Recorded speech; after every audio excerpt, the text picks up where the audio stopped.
여러분 안녕하세요. 찾아가는 새벽기도 시카고 예수사랑교회 조선영 목사입니다. 오늘도 변함없는 주님의 은혜와 평강이 저와 여러분의 삶의 종일 풍성하기를 기도합니다. 오늘 말씀은 신명기 27장 11절에서 19절까지 말씀입니다. 제가 읽어드리죠. 모세가 그날 백성에게 명령하여 이르되 너희가 요단을 건넌 후에 시므온과 레위와 유다와 이사갈과 요셉과 베냐민은 백성을 축복하기 위하여 그리심산에 서고 르우벤과 갓과 아셀과 스불론과 단과 납달리는 저주하기 위하여 에발산에 서고 레위 사람은 큰 소리로 이스라엘 모든 사람에게 말하 이르기를 장색의 손으로 저각하였거나 부어 만든 우상은 여호와께 가증하니 그것을 만들어 은밀히 세우는 자는 저주를 받을 것이라 할 것이요 모든 백성은 응답하여 말하되 아멘 할지니라. 그의 부모를 경홀히 여기는 자는 저주를 받을 것이라 할 것이요 모든 백성은 아멘 할지니라. 그의 이웃의 경계표를 옮기는 자는 저주를 받으라 할 것이요 모든 백성은 아멘 할지니라. 맹인에게 길을 잃게 하는 자는 저주를 받을 것이라 할 것이요 모든 백성은 아멘 할지니라.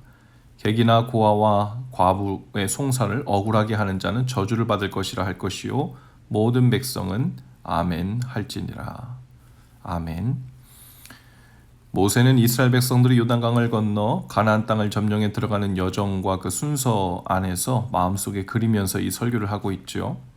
가장 먼저 여리고성을 점령할 것이고 그 후엔 아이성을 점령하게 될 것인데 그 후에는 북쪽으로 32km쯤 떨어진 세겜이라는 곳에 이르러 반드시 해야 할 일이 있다고 합니다. 그 세겜은 서로 마주보고 있는 에발산과 그리심산 사이 계곡 지역을 말하는데요. 그곳에 일단 도착하게 되면 모세가 명한 축복과 저주의 다짐을 하라고 명하죠.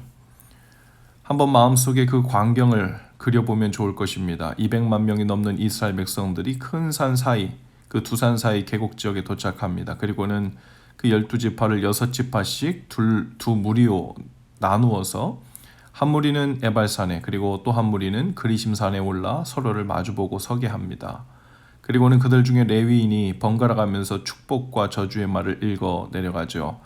먼저 에발산에 서 있는 무리 중에서 레위인이 대표로 마치 선서 구호를 외치듯 장색의 손으로 조각하였거나 부어 만든 우상은 여호와께 가증하니 그것을 만들어 은밀히 세운 자는 저주를 받을 것이라. 그러면 온 백성들은 큰 목소리로 그 말에 동의하고 다짐한다는 의미로 아멘을 외칩니다. 그리고 축복을 위한 말도 같은 식으로 외치고 백성들은 아멘을 계속해서 외치죠. 이제 여리고와 아이성을 점령한 시점에서 즉 지리적으로 바로 붙어있는 두 성을 점령한 후에 가장 먼저 해야 할 일은 하나님 앞에서 온 백성이 이 땅에서 어떻게 살 것인가를 재다짐하고 선서하면서 하나님과 서로에게 증거를 삼게 하신 것이죠. 200만 명이 넘는 사람들이 두 산에 올라가 선창과 아멘을 반복하고 있는 모습이 참 볼만했을 것입니다. 그만큼 모세는 그들이 가나안 땅에 들어가 살 때 하나님의 말씀을 기억하며 순종하며 그 말씀을 준행하며 사는 것이 그들이 가나안 땅에서의 삶을 어떻게 살 것인가 사활이 달린 문제라고 상기시켜 준 것이죠. 그리고 이 세겜까지 와서 이러한 다짐식 혹은 선서식을 가졌던 이유가 있었죠. 이 세겜은 그 옛날 그들의 조상 아브라함이 고향 땅을 떠나 약속을 따라 이 가나안 땅에 들어와서 제단을 쌓았던 곳이었습니다. 그리고 하나님께서는 그곳에서 아브라함에게 그 자손들에게 이 땅을 주시겠다고 약속을 주셨죠. 그리고 오랜 세월이 지났지만 아브라함의 자손들은 약속하신 대로 바다의 모래처럼 하늘의 별처럼 번성했고 그 오랜 세월을 지나 약속의 장소 그 세겜에 서게 된 겁니다. 그 사이 많은 일들이 있었고 세월이 많이 지나서 마치 아브라함에게 주셨던 하나님의 약속이 잊혀졌나 하고 생각했을지 모르지만 하나님은 마치 어제 일처럼 생생히 기억하셨고 아브라함에게 했던 그 약속을 그대로 보란듯이 지키고 계셨습니다. 그리고 하나님께서는 아브라함과 약속이 성취된 그 세겜 땅에서 이번엔 이스라엘 백성들 전체와 또 다른 약속을 공개적으로 맺고 계신 것이죠. 이 땅에서 사는 동안 하나님의 말씀을 청종하여 그 말씀대로 순종하며 사는 것을 통해 하나님을 경외하면 그 복이 풍성하고 영원할 것이나 그렇지 않으면 이 땅이 저주의 땅이 될 것이고 그 백성을 삼키는 땅이 될 것이라는 약속입니다. 우리 믿는 자들의 삶이 또한 이 세겜과 같은 땅과 같지요. 하나님의 구원의 약속이 성취되고 또 그 말씀대로 순종하며 살 때 그 복과 은혜를 베푸시겠다는 약속이 오늘도 이루어지고 있습니다.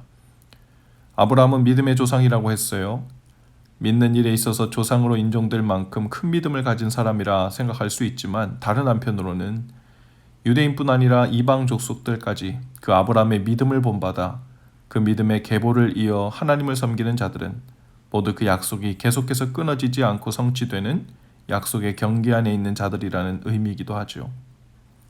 아브라함이 세겜에서 약속을 받은 후 오랜 세월이 지나 그 땅에서 이스라엘 백성들이 하나님 경외하기를 다시 다짐하며 그 약속을 갱신했듯이 오늘도 우리는 또 한 번 오랜 세월의 텀을 지나 우리의 삶이라는 세겜 땅에 서 있는 것입니다. 그리고 그 다짐을 날마다 새롭게 해야 하죠. 우리의 기도는 단순히 복을 주시고 은혜를 주세요가 되어서는 안 됩니다. 하나님, 이제 하나님 앞에서 그 말씀을 듣고 순종하며 살겠습니다. 그 복과 은혜의 약속이 우리의 삶에도 성취되게 하옵소서. 약속대로 이루어지는 복을 누리는 날 되게 하옵소서. 이 기도에는 물론 우리의 순종이 전제되어 있지요.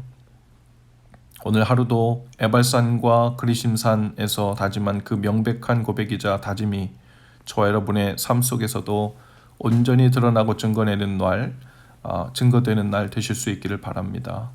오늘 우리의 삶 속에서 하나님의 약속이 성취되고 또 새롭게 갱신되는 복이 있기를 주님의 이름으로 축복합니다. 기도합시다. 주님, 오늘도 주님 앞에서 선서를 하듯 주님의 뜻대로 순종하며 사는 일에 큰 다짐을 하게 하옵소서.